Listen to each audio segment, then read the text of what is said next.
오늘 읽은 창세기 12장 1절에서 9절 말씀 중심으로 해서 복의 근원자의 삶, 이런 제목으로 하나님 말씀 전하겠습니다. 우리 처음 찬송에서 28장에 복의 근원 강림하사 찬송하게 하소서. 하나님이 복의 근원이세요. 그렇죠? 네. 그런데 아브라함을 보고 또 하나님이 네가 복의 근원이 되게 해주겠다, 이렇게 말씀하셨어요. 아브라함이 하나님 되게 해준다는 얘기는 아니겠죠? 네. 하나님이 복의 근원이신데 아브라함을 내가 너에게 복을 주겠다, 첫 번째 그러셨고, 두 번째는 네가 복의 근원이 되게 해주겠다, 이렇게 말씀하셨어요. 그러니까 아브라함에게 복의 근원이 된다는 말은 아브라함을 먼저 하나님이 복된 사람으로 만들어서 아브라함 안에 하나님이 들어오시겠다는 거예요. 쉽게 말하면. 아브라함은 선물 보따리예요. 풀어놓으면 선물 보따리. 그래서 아브라함이 모든 사람에게 하나님이라는 선물을 전달해 줄 자라는 거예요. 네. 하나님 선물 보따리. 하나님이 그 안에 들어오셔서. 그러니까 그런 의미로 하신 말씀이라는 걸 우리가 알아야 되겠고. 아브라함은 예수 믿고 난 뒤로부터 많이 들었잖아요. 오늘 우리 올해 2번 돌아가면서 들을 텐데, 2번 통독하는 동안에 계속해서 아브라함의 믿음을 얘기하지 않을 수가 없어요. 왜냐하면 아브라함은 믿음의 조상이니까. 우리 믿음의 시조예요. 아브라함이 예수님을 제일 잘 믿은 사람이라 그 말이에요. 아브라함이 예수님을 가장 잘 믿었기 때문에 예수님도 인정했잖아요. 요한복음 8장에서 야야 아브라함이 나를 보고 얼마나 즐거워했는지 아니? 그랬어요. 유대인들은 그 말이 뭔 말인지 못 알아들었어요. 아브라함은 예수 그리스도를 멀리서 믿고 바라본 사람이에요. 그러니까 유대인들은 못 알아들으니까 야, 네가 50살도 안 돼 보이는데 아브라함 봤어? 이랬단 말이에요. 그러니까 아브라함이 태어나기 전부터 내가 있었는데, 유대인이 어떻게 그 말을 알아듣겠습니까? 예수 믿는 사람들도 그 말이 뭔 말인지 모르는 사람이 많은데, 아브라함이 예수님을 가장 잘 믿은 구약의 선지자입니다. 가장 우리가 아브라함의 그 하나의 모델은 믿는 사람의 탄생, 믿는 사람의 거듭남, 믿는 사람의 삶의 과정, 믿는 사람이 겪는 삶의 여러 가지 환난과 역경, 그 속에서 받는 하나님의 훈련, 그리고 아브라함의 마지막 죽음, 거기까지가 우리가 이 믿음의 길을 가는 모든 사람들이 걸어가는 하나의 모델로서 보여주신 사람이에요. 그래서 지난 수요일에 우리가 셈족의 그 원역사를 이제 마치고 오늘 족장사 첫 출발이 되는데, 원역사를 여러분이 읽으셨지만 거기에 노아 홍수로 싹 다 청산하고 노아로 다시 시작하게 했어요. 그리고 노아의 세 아들 셈, 함, 야벳이 전 세계에 다시 인종이 번성해 가는 그런 조상이 되었어요. 그 중에 11장에 보면 셈이라고 하는 아들의 후손들이 이름이 나오고 셈의 족속이 쭉 나오는데, 셈 족속에 내려가다가 데라라는 사람이 나옵니다. 그 데라가 바로 아브라함의 아버지죠. 데라는 세 아들을 낳은 것이 있어요. 물론 그 셈만 낳았다는 뜻이 아닙니다. 많이 낳았어요. 그리고 딸도 많이 낳았어요. 베달은 딸도 많아요. 그 사레가, 아브라함의 아내 사레가 베달은 딸입니다. 그래서 누이 오빠 사이예요. 실제로. 내 누이라고 거짓말한 게 아니에요. 그때는 그랬어요. 그 원역사 때는. 그러니까 그 조상의 열거가 나오면서 그 데라보다도 먼저 죽은 아들이 하나 있었어요. 본래 본토 고향 땅의 갈대아 우르에서 하란이 죽었어요. 하란이라는 땅의 지명도 있지만 이 아들 이름이 하나 있잖아요. 나홀도 태어났고 하란도 태어났고 아브라함도 태어났고, 그리고 베달은 많은 자식들이 또 태어났어요. 그래서 그때 하란은 고향에서 죽고, 아버지보다도. 그리고 그 죽은 하란은 아들 롯이 있었어요. 그래서 아브라함의 조카예요, 그게. 그 롯을 데리고 그리고 아버지 데라를 모시고 나홀과 같이 전부 이주하고 있는 거예요. 점점점 이주해서 지명인 하란으로 왔어요. 네. 거기서 상당히 오랜 세월 살잖아요. 그리고 거기에서 하나님의 부름을 받습니다. 아브라함이 부름받아요. 그러면 그 아브라함이 부름받기 전에 어떤 삶을 살았는가를 자세하게 우리가 알 수는 없지만 여호수아를 읽어보면 여호수아서에서 그 부분을 설명해 주고 있어요. 앞으로 우리가 여호수아 또 읽겠지만 여호수아는 뭐라 그랬어요? 우리 조상들이 갈대아 우리에 있었을 때에 데라는 우상을 섬겼다 그랬어요. 그때 그 지역의 신이 달의 신 센이라고 하는 달의 신이 있었어요. 물론 그 신만 있었겠습니까? 많은 우상들이 있었죠. 갖가지 종교들이 있었어요. 야곱의 아내로 따라왔던 라헬이나 그런 여인들이 아버지 집에서 뭘 훔쳐가지고 옵니까? 드라빔을 훔쳐가지고 나오잖아요. 자기 가족 신이에요, 그게. 가족 우상. 우리로 말하자면 부적 같은 것이라고도 할 수 있고 말이죠. 갖가지 우상을 섬겼어요. 그러니까 어떤 그 유대의 전설에 보면은 아브라함의 아버지 데라는 우상을 만들어서 팔아가지고 먹고 사는 사람이었다고 하는 기록이 있어요. 전설이죠. 어쨌든 그 우상 땅에서 그렇게 살았단 말이에요. 그러니까 믿는 사람이 하나님의 자녀가 되기 전의 삶이 우리가 그렇지 않습니까? 불교 집안에서 태어난 사람도 있고 조상으로 올라가 보면 무당했던 사람도 있고 별 사람이 다 있잖아요. 그런데 아브라함이 거기서 특별히 뭐 잘난 게 있습니까? 그냥 하나님이 은혜로 선택하신 거란 말이에요. 우리 믿음의 사람들이 전부 동일해요. 은혜로 창세전에 그리스도 안에서 선택받은 거예요. 선택받았어요. 우상의 땅에 살고 우상을 섬기고 그러했다고 여호수아가 증거하고 있잖아요. 거기서 빼낸 겁니다. 네. 어떤 분들은 한국 땅에 살았더라면 예수님을 못 믿고 살 뻔했던 사람도 있는데 미국 왔기 때문에 예수 믿는 사람 많습니다. 네. 이민 와가지고 저희 집도 그래요. 종가들만 살고 있는 박씨 문중에서 살았더라면 한 동네가 다 박씨예요. 다른 성씨들은 치에서 못 살아. 그런 데서 살았어요. 5대 조상 이후로는 시제를 모시면서 그렇게 살았어요. 그런데 그 집안에서 우리가 제일 먼저 빠져나왔어요. 그 동네에서 이사 나왔어요. 그리고 제일 먼저 예수 믿은 거예요. 이야, 얼마나 감사합니까? 거기 있었더라면 큰 집 눈치 보느라고 못 믿어요. 옛날에 어떻게 함부로 교회 나갈 수 있어요? 그러니까 아예 멀리 나가버리니까 교회를 다니는지 뭘 하는지 알게 뭐예요. 우리 그래서 예수 편하게 믿었던 거예요. 그래 얼마나 감사한지 몰라요. 아브라함이 거기 있었으면 하나님 못 믿어요. 믿음의 조상 만드는데 하나님께서 다시 노아의 자손들 중에 또 한 사람을 새로 시작하는 거예요.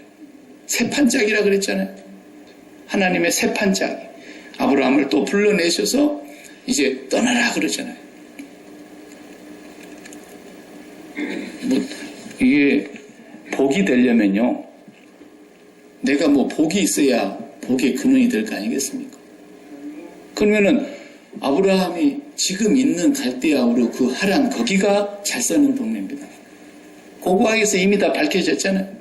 그 시대 4,000년 전에 그 고고학 문명을 다 발견해 놓고 보니까 4,000년 전에 수세식 화장실로 했더라잖아요. 여러분 아직도 화장실도 없는 나라가 많은데 지금 세대에도 4,000년 전에 수세식 화장실을 만들어 놓고 썼던 바벨론 문명 아래서 살았던 사람이고 지금 이라크 땅을 점령해 놓고 보니까 아브라함의 생가가 나왔잖아요. 지금 아직 거기가 정리정돈이 안 돼서 성지순례로는 못 들어갑니다만은 우리나라의 군대에 한국 군대가 파견되어 있던 부대 거기 근처가 아브라함의 생가였어요.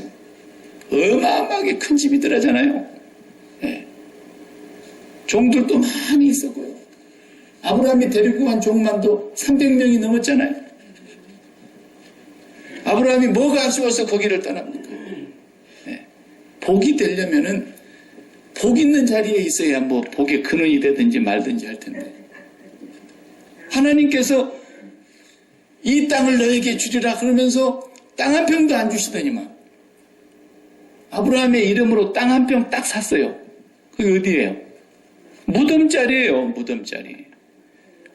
아무 땅을 산 적이 없어요. 가진 적이 없어요. 나는 이 땅에서 나그네요 거류민입니다. 그러나 제 아내가 죽었으니 여기 이 무덤을 제에게 파십시오. 그래가지고 세계 매아들한테 가서 그걸 사잖아요. 믿음의 조상이 이래갖고 되겠습니까? 겨우 땅 준다고 그러더니 땅은 무덤자리 하나밖에 없고. 그러니까 우리가 분명히 알아야 되는 건 뭐냐면 이 세상에서 말하는 복이 아닌 거예요. 뭐 예수 믿으면 이 세상에서 막 복 받는 줄 알고 교회에 오는 사람들 큰 착각하는 거예요. 계산 차고 하는 거예요. 잘 계산해보고 오라 그랬잖아요. 주님이 나를 따를 건가 말 건가. 건축을 하는데 10억이 드는 건축을 하려고 하는데 자기 재산이 1억도 안 돼가지고 은행에 신용이 없어가지고 아무리 가서 담보물을 붙이고 뭐 융자 받으려 해도 5억 이상을 못 받겠는데 10억짜리 어떻게 지입니까? 그렇게 짓고 기초만 했다가 못 지으면은 그게 무슨 낭패입니까? 그러니 나를 따라오려고 계산 잘해보고 따라오려고 그랬잖아요. 2만 명의 군대가 쳐들어오는데 나는 다 통통 틀어도 탈탈 털어서 군대를 조직해도 10,000명밖에 안 되는데 싸워서 못 이길 것 같으면 아예 사신을 보내서 화해를 청하든지 조공을 바치겠습니다 하고 목숨을 부지해야 될 거 아니겠어요? 그것도 안 해보고 싸움 붙었다가 저도 죽고 백성도 다 죽으면 어떡합니까? 예수님 그 비유를 말씀하신 이유는 나 따라오려면 계산 잘해보고 따라와야 한다는 거예요. 예수 믿으면 무슨 병 낫고 예수 믿으면 막 자식이 출세하고 예수 믿으면 막 성공하고 예수 믿으면 땅에서 부자 되고 이렇게 얘기하고 따라온 사람들은 계산 다시 해야 됩니다. 그렇게 성경이 말한 적이 한 번도 없는데 누가 그런 소리를 했길래 교회 오면 잘 산다고 그랬는지 모르겠어요. 그러면 우리 아키마에서 우리 한인들 중에서 우리가 제일 잘 살아야 됩니다. 우리 제일 잘 삽니까? 땅에서? 그거 아니잖아요. 예수 제일 잘 믿었던 사도 바울이 제일 잘 살아야 되잖아요. 사도 바울이 뭐 잘 살았습니까? 예수님의 12제자가 제일 부자였어야 되잖아요. 그랬습니까? 아니잖아요. 그런데 내가 너를 복 주겠다 이러신단 말이에요. 그리고 너를 복의 근원이 돼가지고 너는 나의 선물 상자야. 네가 가는 곳마다 너를 풀어놓기만 하면 너한테서 내 선물이 쏟아져 갈 거야. 너는 모든 사람들에게 땅의 모든 사람들의 복의 조상이 될 거야. 이러신단 말이에요. 그런데 뭐 땅 한 평이나 있어야 뭐 겨우 무덤자리 하나 놔놓고 죽었습니다. 거기 창세기 23장에 보면 그 얘기가 나오지 않습니까? 아내가 죽고 127세의 아내 사라가 죽고 그때서야 땅 한 평 마련하는데 아내를 장례 지날 무덤자리를 사는데 거기가 자기 들어갈 자리라는 걸 알고 산 거예요. 그 동네 사람들이 아브라함을 너무 존경해하고 그냥 가지라고 그러는데도 아닙니다. 제가 반드시 돈 주고 사겠습니다. 돈값을 다 치르고 모든 사람 앞에서 증인을 세우고 아브라함이 그 땅을 자기 이름으로 갔습니다. 그리고 거기에 이삭이 장례 지내게 됩니다. 이삭의 아내가 그리 들어가게 됩니다. 야곱이 그리 들어가게 됩니다. 요셉이 그리 들어가게 됩니다. 다 그 후손들이 그 무덤으로 묻히게 되는 것입니다. 땅에서 그러고 나면 뭐 아무것도 없잖아요. 그러니까 아브라함에게 약속하신 복은 이 땅의 복이 아니었다고 성경이 말하지 않습니까? 우리가 다 이미 배웠고 읽었고 알고 있어요.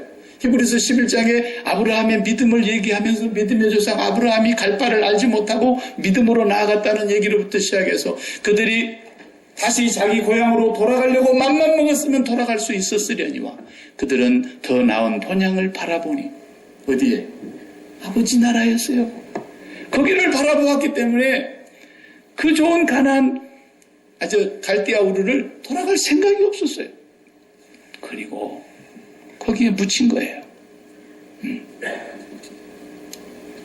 복의 근원이 된다는 것이 무엇인가를 잘 봐야 되고요. 예수를 믿는 사람의 가장 모델이 예수님을 믿는 가장 우리가 따라가야 될 모델이 아브라함이에요. 아브라함. 그래서 떠나라 그런 겁니다.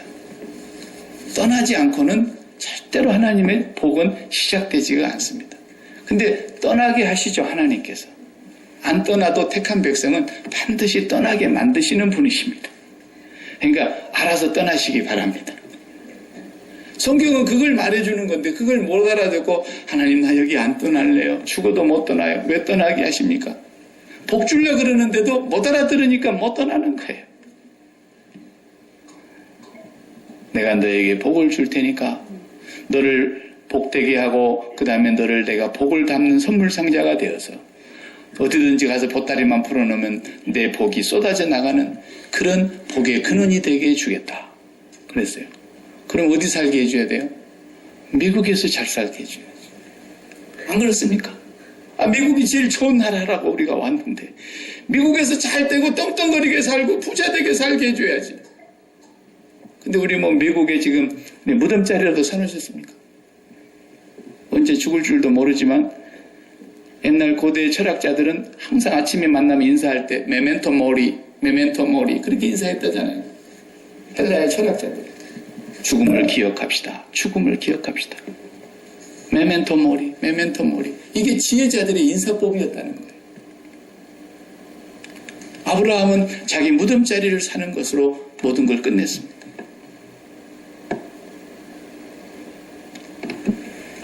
미국 땅에서 부자 되고 성공하고 미국 땅에 아메리칸 드림을 안고 왔으니까 이곳에서 꿈이 현실이 되게 하는 땅. 그래서 성공했다고 하는 사람들 신문에도 나고 약간 그러지 않습니까? 물론 귀하죠. 그렇게 살지 말란 얘기가 아니에요. 그러나 아브라함은 그런 삶을 이미 살았어요. 바벨론에서. 근데 거기를 떠나라 그러는 거예요. 고지로 올라갈 수 있으면 올라가 봐야 됩니다. 돈을 도둑질해서 벌지 않고 내가 열심히 땀 흘려서 버는데 누가 나쁘다 하겠어요? 부자도 돼볼 수 있습니다. 공부해서 성공해볼 수도 있고요. 정계에 진출하고자 꿈을 갖는 사람은 정계에 나아가는 거 얼마나 아름답습니까? 그것이 절대로 그리스도인들에게 나쁜 것이 아닙니다. 그런데 하나님은 그가 어느 자리에 있든지 거기서 먼저 떠나라고 말씀하시는 겁니다. 그 떠나는 것은 물리적인 떠남도 있겠지만 첫째 마음이 떠나야 됩니다.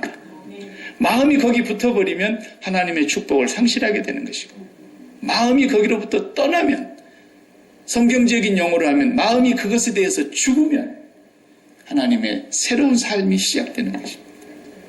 그래서 갈대아우를 떠나게 한 거죠.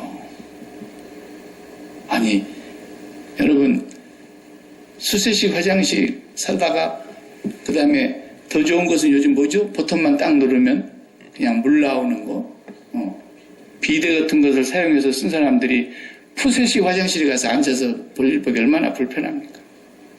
한 번씩 이게 사람이 좋은 삶을 누리고 나면 거꾸로 가기가 어렵습니다. 좋은 집에 크게 넓은 집에서 살던 사람이 조그마한 전셋집에 가 살기 어렵습니다. 좋은 차 타고 다니는 사람들이 조그마한 그냥 경기 같은 거 타고 다니기가 어렵습니다. 거꾸로 살기가 얼마나 어렵습니까? 아브라함은 지금 거꾸로 살고 있는 거예요. 그런데 이 삶이 어떻게 가능했느냐면요. 사도행전 7장을 읽어보면은 스데반 집사님이 설교를 하는데 스데반 집사님 설교에서 아브라함을 얘기하지 않습니까? 첫 번째는 우리 조상 아브라함이 메소포타미아 갈대아에 있을 때 그런데 스데반 집사님이 성령이 충만하니까 그 설교가 얼마나 귀한 설교인데 그 설교 내용 가운데 이렇게 얘기했어요. 영광의 하나님이 그에게 보였다 그랬어요. 네. 아브라함이 떠나게 되는 계기가 그것 때문에 떠난 겁니다. 스데반 집사의 설교가 그게 맞는 거예요. 아브라함이 메소포타미아에 있었을 때 영광의 하나님이 그에게 나타나셨다라는 거예요. 네. 그 영광이라는 독사 발음은 좀 안 좋습니다. 우리가 뱀을 독사 그러지 않습니까? 근데 헬라 말의 영광이 독사입니다. 독사. 그 영광의 하나님이 그에게 나타나셨다는 거예요. 그래서 떠난 거예요. 영광의 하나님. 믿음으로 말미암아 아브라함이 부름을 받았을 때 순종하여 갈 바를 알지 못하고 떠났다. 히브리서에서 그렇게 얘기하고 있는데 믿음으로 순종하고 떠났다. 이것이 거기 핵심이지 않습니까? 그런데 아브라함이 순종함으로 떠난 것이 아니고요. 믿음으로 떠났다니까요. 믿음으로 순종한 거예요. 그냥 순종한 것은요.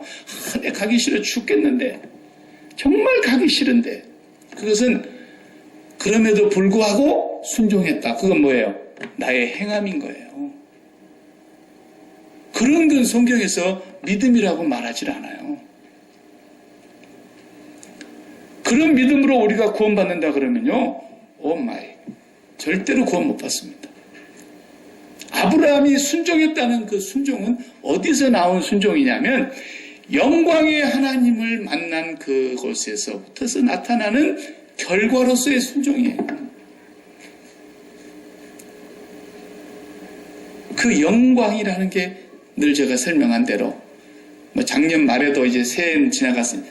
작년 말에도 보니까 연기 대상, 연예 대상, 가요 대상, 무슨 대상 해가지고 막 상을 주는 일이 허다하더만요. 그러면 최고 영예의 대상, 그러면은 그 분야에서 1등 가는 사람이라는 거예요. 그 무대에 수백 개의 사람들이 관전하고 있고, 그 말이죠. 전국에서 시청하는 사람이 얼마나 많겠어요. 그런데 영예의 대상 딱 발표하면은 그 사람이 무대에 올라갑니다. 그러면은 모든 사람의 시선이 그 사람에게 집중해서 바라다 보는 거예요. 그게 영광이라는 뜻이에요. 10만 명의 관중이 운집되어 있는 스타디움에서 축구를 하는데 골이 나고 넣는데 그 골 넣은 사람을 계속 카메라가 따라가잖아요. 그게 영광이라는 뜻이에요. 네.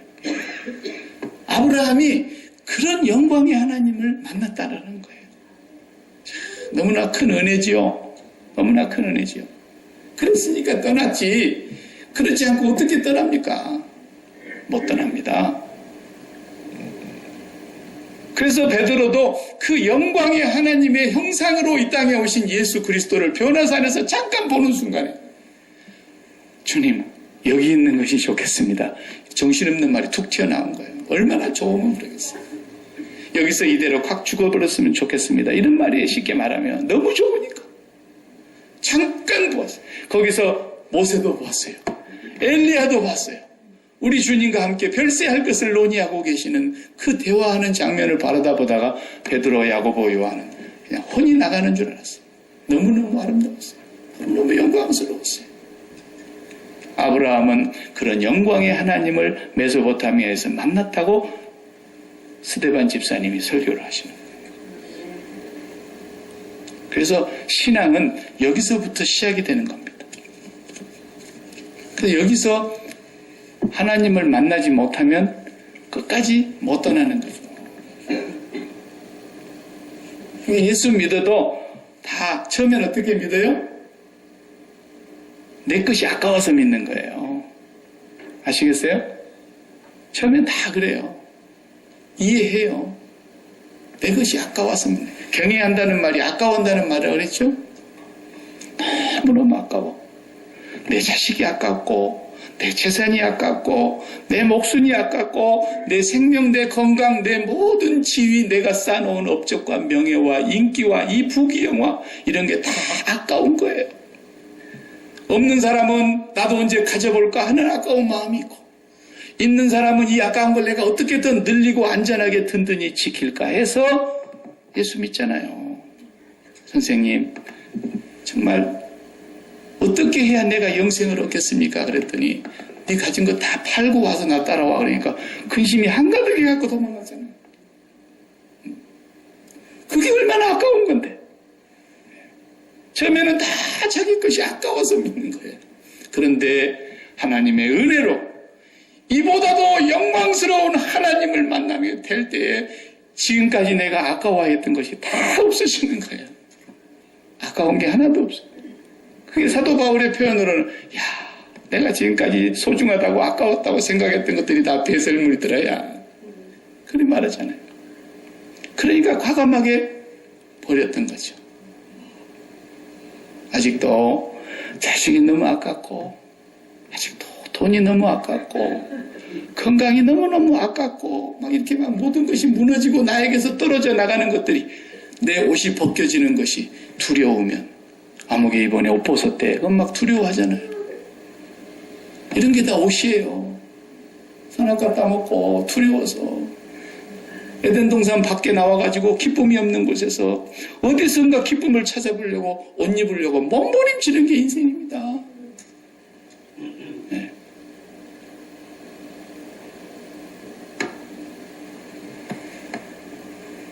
그런데 누가 이 옷을 다시 입혀주십니까? 너희들이 입은 옷은 다 무화과 나무 잎사귀 같은 옷이야. 잠깐 가렸다가 말라져 버리는 거야. 그래서 양을 잡아서 양의 가죽 옷을 지어 입혀주신 것처럼 어린 양 예수 그리스도께서 오셔서 우리에게 진정으로 하늘의 영광, 내 마음속에 차고도 넘치도록 하늘의 영광으로 나에게 은혜를 베풀어 주신 그 예수 그리스도를 통하여 하나님의 영광을 볼 때만, 그 믿음의 눈이 열려서 예수 그리스도로 말미암는 하늘의 영광을 경험한 사람만 이제 세상을 떠날 수 있는 거예요. 미련이 없이 떠나는 거예요. 그래서 사도 바울도 내가 그리스도와 함께 있는 것이 얼마나 좋은데 몸을 떠나서 죽어서 떠나고 싶은 거예요. 계속. 아브라함에게 왜 떠나라 그랬는지 아시겠죠? 너는 떠나야 돼. 여기 있어서는 안 돼. 미련 없이 떠납니다. 그는 아내 곁에서도 떠납니다. 제 누이 동생인데요. 이렇게 얘기해가지고 데려가게 해가지고. 근데 하나님은 아내를 다시 돌려주십니다. 손을 못 대게 하십니다. 우리 같으면 막 네 죽고 나 죽자 그리고 아내를 지키는 것이 굉장한 남자일 것 같지만 아닙니다. 아브라함은 그렇게 살지 않았습니다. 아브라함이 시시콜콜하고 시원찮아서 그렇게 한 게 아닙니다. 그는 처음부터 영광의 하나님을 보았고 영광의 하나님의 약속을 믿었고 영광의 하나님께서 나에게 약속한 복을 주시고 복의 근원이 되게 하셨다는 그 한마디를 믿고 떠난 겁니다. 그 다음에 여러분 다 아는 대로 아브라함이 또 뭘 떠납니까? 좋은 땅을 떠나지 않습니까? 13장에 그 다음 장에 바로 나와요. 조카 롯하고 같이 와서 있는데 그 아버지가 먼저 죽었으니까 롯을 자기 조카를 자기가 먼저 거두어가지고 데리고 다니는데 너무너무 양떼와 소떼와 이런 막 많아지니까 같이 있을 수가 없었단 말이에요. 그래서 네가 좀 이제 멀리 갈 수 있도록 내가 배려하겠다. 네가 먼저 정해라. 동은 난 서쪽으로 갈게. 네가 오른쪽, 난 왼쪽으로 갈게. 그래 롯이 한 바퀴 다 시차를 맞춰보니까 소돔과 고모라 땅이 소알 지역이 가장 물이 많고 초원이 넓고 넉넉하단 말이에요. 삼촌 나 이쪽으로 가겠습니다. 오케이. 나 이쪽으로 간다. 이렇게 했단 말이에요. 아브라함은 고향으로 돌아갈 수도 있었고 더 많은 부를 누릴 수도 있었지만은 하나님께서 마련하신 더 나은 본향을 바라다 보면서 가는 사람이었기 때문에 영광의 하나님을 바라다 보면서 가는 사람이었기 때문에 그리고 가장 결정적으로 아브라함아 네가 내 아들 백세에 난 아들 독자 이삭도 아끼지 아니하였으니 이제야 네가 나를 경외하는 줄을 내가 알겠노라. 아끼지 아니하셨으니 아낀다는 말이 경외한다는 말이라니까요. 아까워하는 거예요. 백세에 낳은 아들.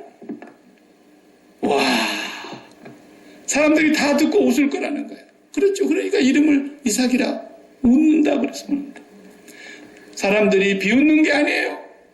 평생에 할머니가 자식을 낳았어도 얼마나 처음으로 뱃속에서 자기가 태동해가지고 그 다음에 뱃속에서 만삭이 돼가지고 그리고 아이를 낳아본 거 아닙니까? 그런데 그 아들을 하나님께서 복 주시겠다고 주신 약속의 씨란 말이에요. 그런데 그 아들을 바치라 그러는데도 정말 그때 천사가 1초만 늦게 얘기했어도 찌르고 만 겁니다. 완전히 찔릴 각오로 제물로 바치려고 결단하고 칼을 내리 꽂으려고 그러는데 아브라함아 그랬어요. 네가 독자 이삭도 아까워하지 않는 걸 보니까 진짜 이제야 네가 나를 경외하는 줄을 알겠노라. 여러분, 아까워하는 것을 놓지 못하면 하나님은 만날 수가 없습니다. 그게 믿음의 신비예요. 그래서 주님이 오셔서 우리를 같이 죽자 그러신 거예요.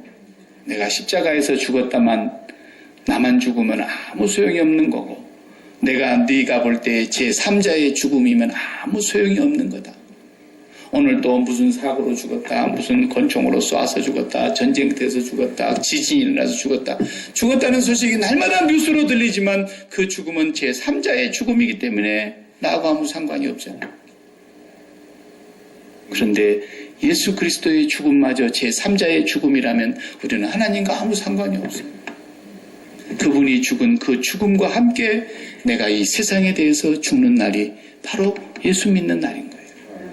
예수를 믿는다는 말이 그런 뜻인 거예요. 그걸 알고 따라왔냐는 거예요. 세상을 끝내는 날이 나를 믿기 시작하는 날이고, 세상을 끝냈기 때문에 이제는 나를 믿고 떠나야 된다는 겁니다.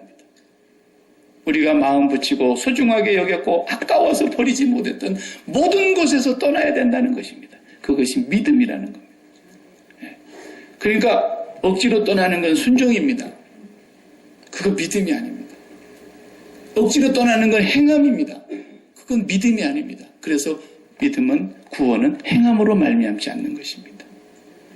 이건 자발적으로 믿음으로 순종하는 겁니다. 예를 들어 볼게요. 아주 자식들 중에도 여럿이 키우다 보면은, 우리 집안에도 그런 자식이 하나 있었는데, 옛적에 부모 말을 안 듣고 제멋대로 살고, 아버지가 야, 걔 따라가면 너는 완전히 쪽박 찬다, 절대로 걔 따라가면 안 된다, 그런데도 그놈을 따라가는 겁니다. 네. 보면은 논팽이 같고 밥도 제대로 못 먹일 것 같은, 그런데도 죽게만 살며 따라가는 겁니다. 왜 그럴까요? 어른들 말로는 눈꺼풀이 씌었다 이렇게 얘기하지만 그 애가 내 마음으로 들어와 버린 겁니다. 그 애가 내 마음에 들어와 버린 이상은 누가 무슨 말을 해도 귀에 안 들리는 겁니다. 그리고 따라가는 겁니다. 따라가 보면 그냥 곰팡이 냄새 나고 그냥 발꼬락내 나는 그런 방인데도 거기가 천국인 겁니다. 왜? 자기 마음에 들어와 있는 대상자가 거기 있기 때문에. 논팽이에게 순종한 게 아니에요. 그를 사랑하는 마음, 그 사랑하는 대상이 내 마음에 들어와 있기 때문에 따라간 거죠. 어떤 사람이 막 돈을 따라갑니다. 그래서 이 돈을 내한테 더 많이 들어가기 위해서 남을 사기를 칩니다. 남이 죽도록 벌어놓은 것을 사기쳐가지고 자기 호주머니로 들어오게 만들기 위해서 온갖 괴락을 꾸밉니다. 왜 그렇습니까? 그 마음속에 돈이 있기 때문에 그런 겁니다. 돈이 이미 자기를 정복하고 돈을 사랑하기 때문에 그런 겁니다. 사람을 사귀어도 돈 되는 사람 아니면 안 사귀는 거예요. 이거 나한테 돈이 좀 되겠느냐 안 되겠느냐 이렇게 항상 판단하는 가치관이 그렇게 되어 있는 거예요. 그 돈이 그 마음속에 완전히 자리 잡고 있으면 돈이 하자는 대로 따라가는 겁니다. 그래서 이 순종이라는 것은 마음에 뭐가 영광이냐라는 거예요. 마음의 1등이 영광인 것입니다. 마음에 가장 사랑하는 것이 영광이라는 뜻입니다. 그것을 내 마음속에 담고 나니까 논팽이 같은 애한테도 따라가고, 돈이 1등이 되면 돈 되는 일에 무조건 따라가듯이 그것을 보고 순종한다, 그렇게 말하는 겁니다. 아브라함은 영광의 하나님이 그에게 1등이었기 때문에 영광의 하나님을 끝까지 따라갔다라는 것입니다. 신앙생활의 가장 기본이 되는 기도의 제목이 그래서 뭐냐? 에베소서 3장에 바울이 기도를 그렇게 했어요. 내가 하늘과 땅의 모든 족속에게 이름을 주신 하나님께 무릎을 꿇고 기도하노니 그의 풍성함을 따라 우리에게 베풀어 주신 그리스도의 사랑의 깊이와 높이와 길이와 넓이가 얼마나 큰 것인가를 깨달아 알아. 그 사랑의 믿음의 뿌리가 박히기를 기도한다 그랬어요. 기도 제목은 그것이 최고입니다. 올 1년 동안 여러분 다른 기도를 하지 말라니까. 내가 장담하고 보장할 테니까. 다른 기도 하지 마요. 주기도문만 해요. 하나님 아버지, 영광의 하나님이 내 마음에 들어오는 이 기쁨을 맛보게 해 주십시오. 예수 그리스도의 십자가의 그 구속의 사랑을 내가 귀로 듣기만 하였는데 이제 내 마음에서 그 사랑을 수용할 수 있게 해 주십시오. 그 사랑의 깊이가 얼마나 깊은 것인지, 나를 사랑하신 그 사랑이 얼마나 넓고 크고 높고 높은 하늘이라 말들 하지만 어머님의 사랑이 그렇게 크다고 시인은 노래를 했다는데 그것과도 비교할 수 없는 하나님의 사랑이 얼마나 큰 사랑인지를 나로 하여금 깨닫게 해 주시옵소서. 그 맛을 성령으로 말미암아 느끼게 해 주시옵소서. 그러면 버리지 말라고 해도 다 버립니다. 이제 버릴 곳이 없어서 걱정일 겁니다. 아직도 내가 세상을 떠나지 못하고 세상에 대해서 그렇게 죽으라 그래도 죽지를 못하고 세상에서 무슨 삐끗한 소리만 나면 그냥 벌벌벌벌벌 떨고 사족을 못 펴고 세상에 조그마한 문제에 그냥 하늘이 무너진 것 같이 그렇게 살아가는 사람들, 아직도 세상을 1mm도 떠지 못한 겁니다. 아무리 헬리콥터가 귀한 비행기라도 땅에서 1mm라도 떠야 앞으로 가든 뒤로 가든 할 거 아닙니까? 땅을 떠나지 못하면 절대로 하나님의 시작은 있을 수가 없는 것입니다. 하나님은 우리가 땅을 떠날 때만이, 그 자리가 바로 무덤자리였습니다. 아브라함이 샀던 무덤자리. 그 자리가 바로 예수 그리스도의 십자가 자리였던 겁니다. 그 자리가 바로 오늘 우리의 무덤자리인 것입니다. 그때만 우리는 떠날 수 있는 겁니다. 아브라함을 보면서 우리 예수 다시 믿자고요. 하나님은 새 판짜기를 하시는 거예요. 이대로 계속 가면 안 돼요. 하나님, 내가 이 세상에 대해서 떠나야 되겠는데 아직도 세상에 미련이 많고 개똥밭에 굴러도 이 생이 나은 것 같이 느껴지니 어떻게 하면 좋습니까? 왜? 영광의 하나님을 맛보지 못했기 때문에. 예수 그리스도께서 십자가로 말미암아 우리에게 주신 그 하나님의 사랑이 처절하게 깨달아지지 않기 때문에 우리가 하나님 앞에서 아무리 부르짖고 기도해도 하나님 위에서 들려주는 소리는 한마디뿐이에요. 날 보고 어쩌란 말이야. 내가 내 아들 독생자까지 너에게 다 주었고 더 이상 줄 것이 없는데 날 보고 어떡하란 말이냐. 하나님의 음성은 그 한마디뿐이라는 것을 기억하셔야 됩니다.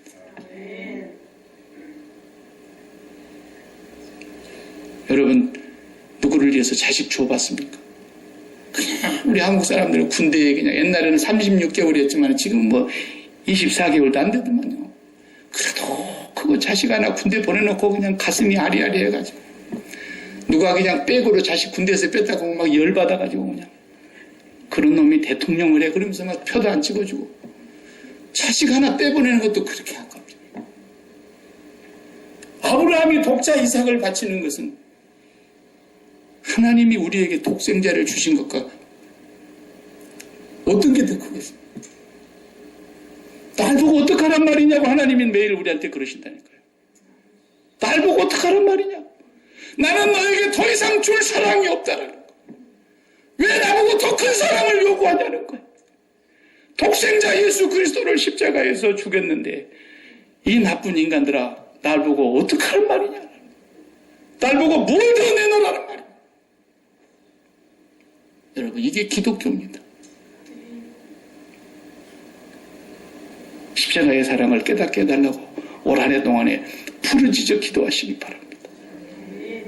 하나님의 사랑이 내 마음속에, 정말 영광의 하나님의 사랑이 내 마음속에 깨달아질 때면 우리는 그때 미련 없이 세상을 아무리 더 살아라 그래도 살고 싶지 않을 것이고 아무리 세상을 가지라고 해도 거기에 마음을 빼앗기지 않을 것이고 이 세상을 과감하게 떠날 것입니다.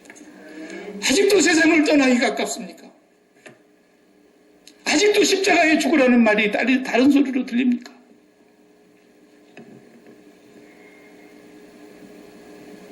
복의 근원자가 되기 위해서는 우리 브리스길라 선교사님, 미국 땅에 살면 그 양반이 얼마나 좋은데 비즈니스도 있고 일 않고 이제 따박따박 월세만 받아도 먹고 살 수 있는 사람이고 부족함이 없는 사람입니다. 그런데 하나님이 그에게 나타나셨어요. 그에게 내가 너를 복주고 이제 너는 복의 근원이 될 거야. 그 음성을 듣고 간 거 아닙니까? 그리고 가서 그 여인에게서 나오는 보따리에서 뭐가 나오겠습니까? 하나님이 그에게 선물이 되십니까? 그가 열어놓는 곳곳마다 부흥의 역사가 일어나기 시작하는데, 그 양반 거기서 죽을 각오를 하고 갔기 때문에 저한테 갈 때 그랬어요. 목사님, 나는 거기서 순교를 하나님 하라시면 거기서 죽을 각오를 하고 갑니다 그랬어요. 그런데 많은 사람들에게 하나님의 복을 나눠주면서 멋지게 살지 않습니까? 저는 만남의 축복이 제일 큰 축복이라고 생각합니다. 하와가 처음에 아담을 만났고 아담이 하와를 만났을 때 첫 만남이 얼마나 복됐습니까? 당신은 내 뼈 중에 뼈요, 내 살 중에 살이로다, 이랬단 말이에요. 잠깐 쇼핑 갔다 온다더니 누구를 만나고 왔는데 무슨 소리를 들었길래, 여보 오늘 저녁에는 식사 내 준비 못했어요. 저거 따먹으면 될 것 같아요. 저거 따먹으면 우리가 하나님처럼 된대요. 지혜로운 사람이 된대요. 그래가지고 사탄이 주는 선물을 하나를 안고 와가지고 보따리를 딱 풀어놓으니까 그 만남이 불행한 만남이 됐습니다. 그리고 인류에게 저주가 왔습니다. 이렇게 만남이 중요한 것입니다. 내가 누구를 만났을 때 그 사람이 내가 맞는 하나님을 만나게 해주고, 아이고 소망교회 아무개 내 인생에 다시는 만나지 않았으면 좋겠다. 이런 사람이 한 명이라도 있다면 이건 불행한 일입니다. 내가 선물을 제작하면서 그 많은 그림들이 컵에 이제 사진을 넣으면서, 아이고 제가 해야 되는 거더라고. 그걸 나는 그 사람들이 해주는 줄 알았어. 그래서 내 자신이 그 사진만 찍어다 주면 되는 줄 알았지, 내가 하는 줄 알았으면 나 얘기도 안 꺼내. 가서 그림을 보고 이걸 뭐 넣어야 된다는데 못하겠어요. 그거 언제 하나하나 그림 다 넣습니까? 그래서 딱 찍었어요. 하나, Forever Family, 영원한 가족. 우리는 하나님 앞에 영원한 가족들이다. 27주년. 선물이 없어요. 예배 끝나고 찾으러 오라고 지금 연락 왔어요. 우리는 정말로 소망교회 가족으로 만나서 지금 이 시대에 여기서 하나님을 믿고 있는데, 우리는 정말 영원한 하나님의 가족들이에요. 지구를 떠나야 될 사람들인데 물리적으로 우리가 나이가 들어서 혹은 병이 들어서 떠나는 거 말고, 그건 하나님의 결정이니까, 하나님의 소관이니까 우리가 알 바 아니고, 우리는 여기서 예수 그리스도와 함께 십자가에서 죽고 세상을 떠나야 되겠는데, 출애굽하듯이 출세상해야 되겠는데 아직도 떠나지 못하고 있다면 다른 기도를 하지 마시고, 기도하지 않는다고 제가 절대로 나무라지 않을 테니까 엎드려지고 눈 감으면 눈 뜨면 기도를 한마디만 하시라. 하나님, 영광의 하나님의 그 사랑을 나도 경험하게 해주세요. 나도 자식을 낳아서 키워보지만 내 자식보다 소중한 자식이 없는데, 아브라함은 100세에 나는 아들도 바치면서 하나님을 경외한다고, 아깝지 않다고 그랬는데, 하나님은 나를 구원하시려고 독생자를 세상에 주시고 십자가에서 저주 아래 죽게 하신 건데, 아직도 그 사랑을 못 깨닫고 뭘 달라고 그러니? 하나님이 우리에게 오늘 하시는 말씀이, 날 보고 어떡하란 말이야. 이것이 하나님의 기도의 응답인 줄 아십시오. 복의 근원이 되시려면 이대로는 안 됩니다. 복의 근원으로 살아가시면 우리도 그 영광의 하나님을 만나기 위해서 제발 좀 나와서 부르짖어 기도도 하시고, 부르짖어 기도하면 또 누가 아이고 저 집에 뭐 사건 터졌나 그리고 또 소문날까 봐서 그렇게 못하겠으면 집에서라도 좀 부르짖어 기도하시고, 하나님 제발 나를 좀 만나주세요. 하나님 제발 영광의 하나님의 그 사랑이 얼마나 큰 사랑인가를 깨닫게 해주세요. 성령님을 의지하여 날마다 기도하시라. 기도하십시다. 하나님 감사합니다. 복의 근원이 되게 하시려고 복의 근원이신 아버지가 우리에게 선물이 되어주시고, 우리를 이 땅에서 복되게 하사 복의 근원자로 살게 하시려고 어둠의 땅, 우상의 땅, 죽음의 땅, 저주의 땅에서 우리를 건져내어 주신 것을 감사합니다. 아버지, 이제는 아브라함이 가는 그 길이 우리 믿음의 조상이 가는 길이었다면 예수 그리스도를 십자가의 구속으로 믿고 살아가는 저희들 다 아브라함의 자손들이라고 하여 싸우니 우리도 아브라함의 행세를 하며 살게 하여 주옵소서.